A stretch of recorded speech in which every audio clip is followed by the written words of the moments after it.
Welcome back. This is Brittany, me, SeedSoilWater. Welcome. I invite you to subscribe and to like and to save the playlist that's with this video so that you can go back and watch all of the former videos in this series if you haven't already. We are learning how to break the habit of being ourselves. This is based on the book by Dr. Joe Dispenza. And if you missed the announcement, for those who really want to go deep and who want the real-time downloads that sometimes come to me, Patreon is the place to be. So check it out, Seed Soil Water on Patreon. And this very small monthly membership goes to support all of the projects that are in relationship with Seed Soil Water Foundation.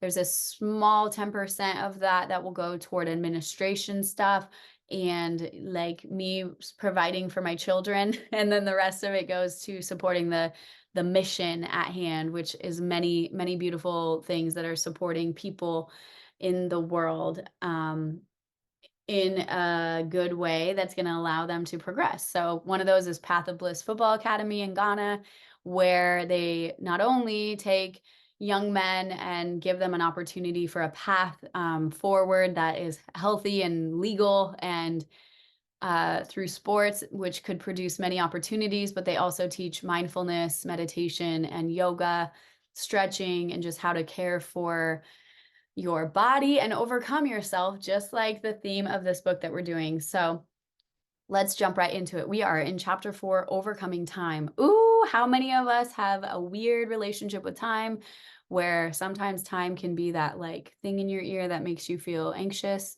So we're going to learn how to overcome that. So much has been written about the importance of staying present. I could cite statistics on everything from distracted driving to divorce to support the notion that people have a really hard time staying in the present moment. Let me add to that body of knowledge by expressing this concept in quantum terms. In the present, all potentials exist simultaneously in the field. When we stay present, when we are in the moment, we can move beyond space and time. And we can make any one of those potentials a reality. Isn't that wild? Okay, let's start that again. The body of knowledge by expressing this concept in quantum terms. In the present, all potentials exist simultaneously in the field, in the present. So we are here in the present. I have a song in my head about that. Okay. All potentials exist simultaneously in the field. When we stay present, when we are in the moment, we can move beyond space and time, and we can make any one of those potentials a reality. When we are mired in the past, however, none of those new potentials exist. So real. You've learned that when human beings try to change, we react much like addicts because we become addicted to our familiar chemical states of being. You know that when you have an addiction, it's almost as if your body has a mind of its own. Don't I ever? I was married to one of those. As past events trigger the same chemical response as the original incident, your body thinks it is re-experiencing the same event. Once conditioned to be the subconscious mind through this process, the body has taken over for the mind. It has become the mind and therefore can, in a sense, think.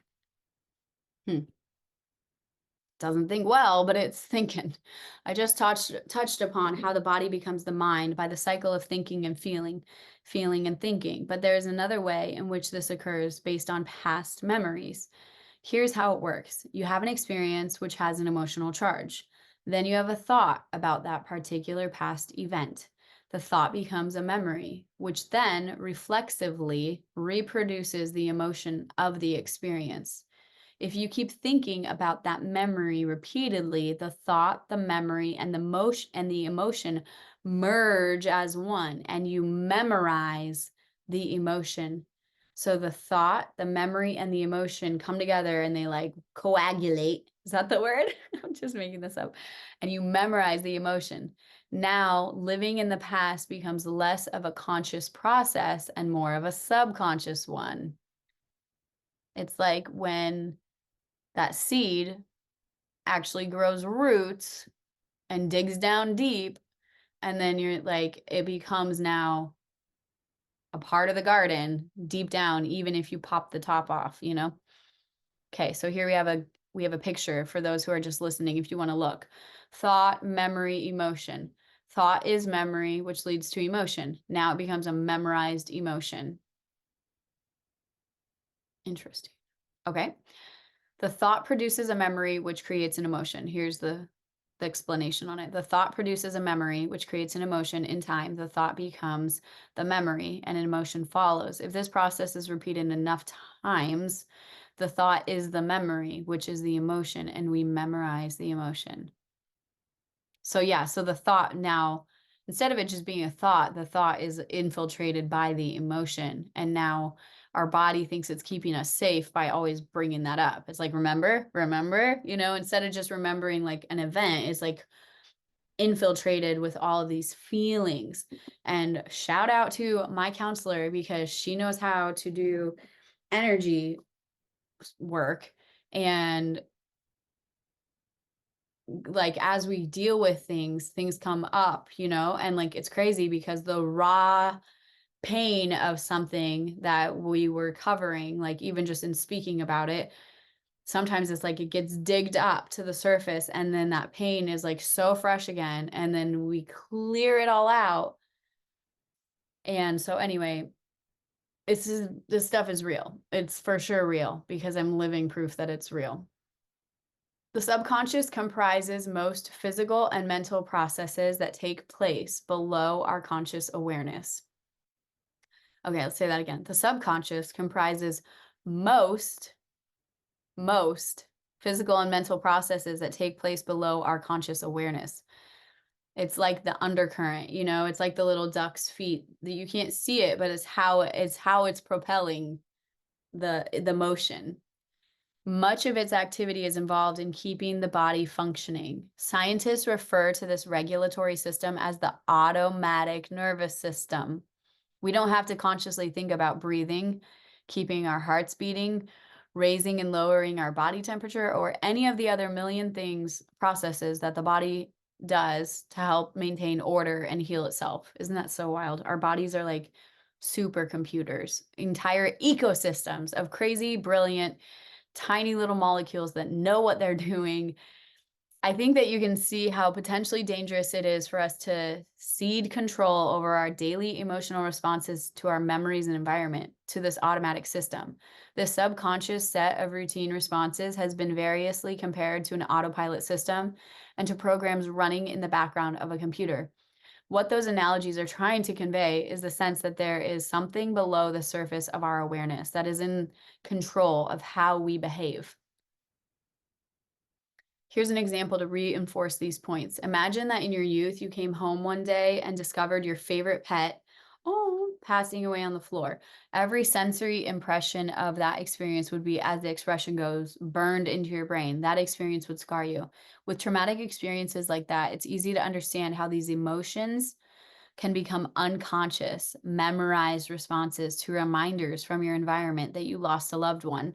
And shout out to, like, this is why it freaking matters who you marry and who you surround yourself with. And this is why the whole essence of like, it's up to us to save everybody in religion is like not the deal, because it's up to everybody to tap into the living water, the fountain of life themselves. All of us must do that for ourselves. And when you find people who insist on just riding the coattails of the work that you've put in, thinking that they don't have to actually do the work themselves and they're just going to ride the coattails of the work that you've done, it will cost you. And then you get these experiences that then scar you. Now you have even more work to do. So guard your circle.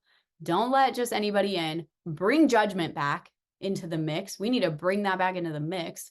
Maybe God won't judge you, but I'm going to, because I deserve and value I deserve to have a safe place, and I value who I am as a child of the Creator. And I decide that I will protect my atmosphere, because you don't get to just come in here and blow my shit up from the inside because I'm supposed to be nice and whatever. Bring judgment back. With traumatic experiences like that, it's easy to understand how those emotions can become unconscious, memorized responses to reminders from your environment that you lost a loved one.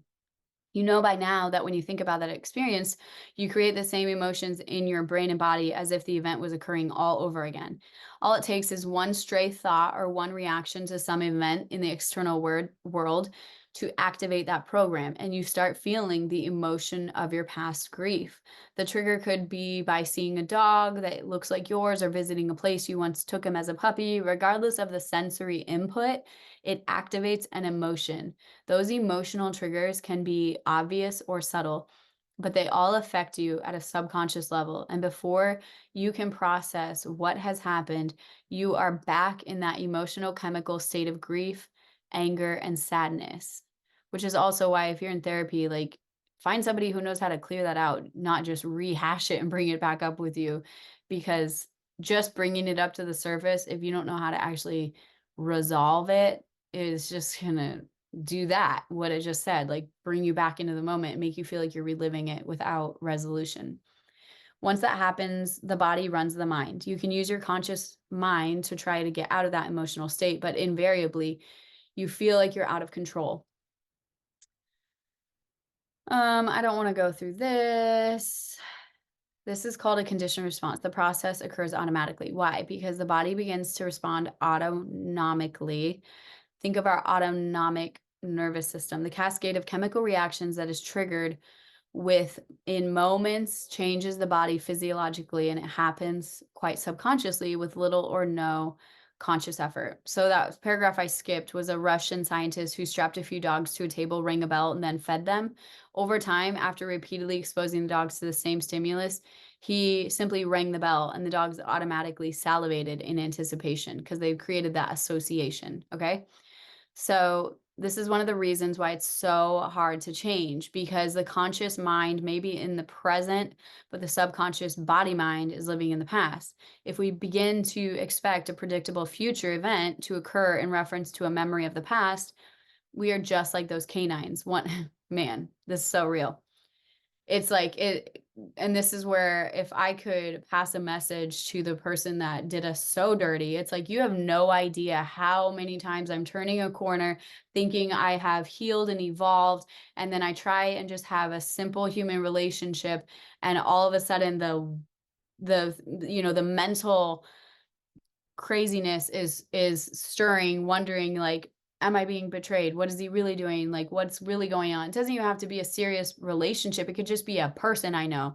And because of the betrayal and the manipulation and that stuff, it runs the tape of like, how do I protect myself? How do I protect myself? So anyway, thank God for therapy, healing, and this kind of content, because this is how we uproot the roots of that toxic past and actually set ourselves free, liberate ourselves from living in that place of where I would never be able to like trust people if I wasn't able to heal that. So don't get me wrong, I'm very smart and I'm very properly guarded, but it's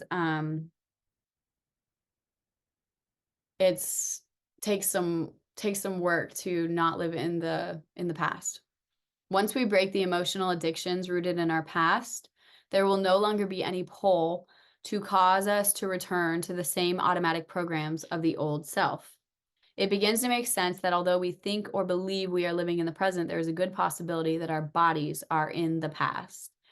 Wowza. Okay, I'm going to leave this one here. Please like and subscribe and share. Save the playlist.